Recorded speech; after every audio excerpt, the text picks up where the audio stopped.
இல்ல பேசாம பாலா படிச்ச வரைக்கும் போதும்னு அவன் படிப்பை நிறுத்திட்டு நம்ம கூட ஹோட்டலுக்கோ இல்ல வேற ஏதாவது துணைக்காச்சும் அப்படியே கூட மாட ஒத்தாசையா இருந்து வேலைக்கு வச்சுக்கிட்டா கொஞ்சம் உதவியா இருக்கும்னு கேட்டேன்.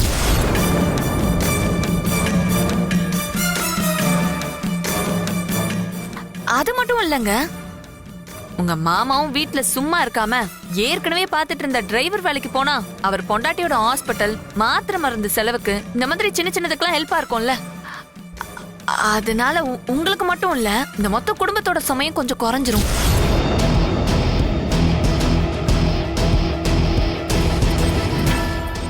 மாமாவும் எப்ப பாரு சும்மாதான் இருக்காரு. அவர் கூட எங்கேயாச்சும் போய் அப்படியே வாட்ச்மேனா உட்கார்ந்தா கூட அவரோட கை செலவுக்கு ஆகும்ல.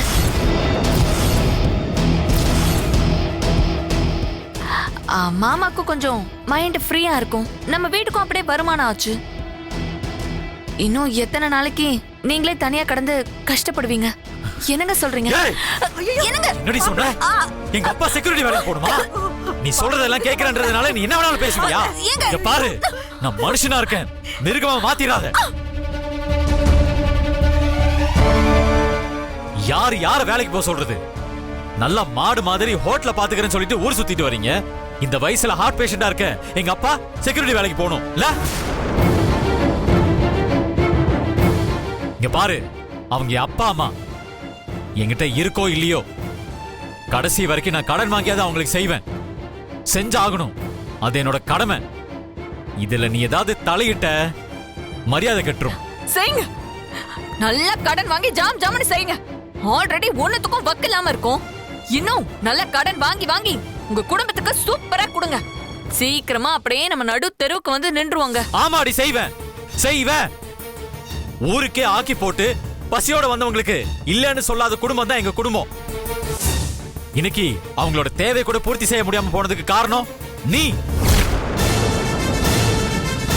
நீயும் உங்க அம்மாவும் தான். எப்ப ஹோட்டல்ல காலடி எடுத்து வச்சீங்களோ அன்னைக்கே பிசினஸ் போச்சு. தொழில கொஞ்சம் கூட நேர்மை இல்ல, கஸ்டமரை மதிக்கிறது இல்ல, வேலை செய்யறவங்கள மனுஷனை கூட பாக்குறது இல்ல. இப்படி இருந்தா எந்த தொழிலா இருந்தாலும் விளங்காது. போதும், நிறுத்துறீங்களா? என்னமோ அப்படியே எங்களாலதான் உங்க ஹோட்டல் பிசினஸ் படுத்த மாதிரி பேசுறீங்க. நானும் பாவம் பேசாம இருந்தா உங்க இஷ்டத்துக்கு நீங்க பாட்டு பேசிட்டே போறீங்க. சரிங்க, எங்களுக்கு தான் ஒண்ணும் தெரியல, தொழிலையும் கொஞ்சம் கூட நேர்மை இல்ல. நீங்க தான் பெரிய ஆளாச்சே, தொழில நேர்மையா ஹோட்டல்ல எத்தனை வருஷம் நடத்தின ஆள் தானே. நீங்களும் எங்க கூட அதே ஹோட்டல்ல தானே இருந்தீங்க. அப்புறம் ஏன் கஸ்டமர் வர்றது குறைஞ்சது சொல்லுங்க. அப்படியே உங்க தம்பி மாதிரி நீங்களும் ஹோட்டல்ல தூக்கி நிறுத்த வேண்டியதானே. உங்களாலேயே முடியல, அப்போ பேசாதீங்க.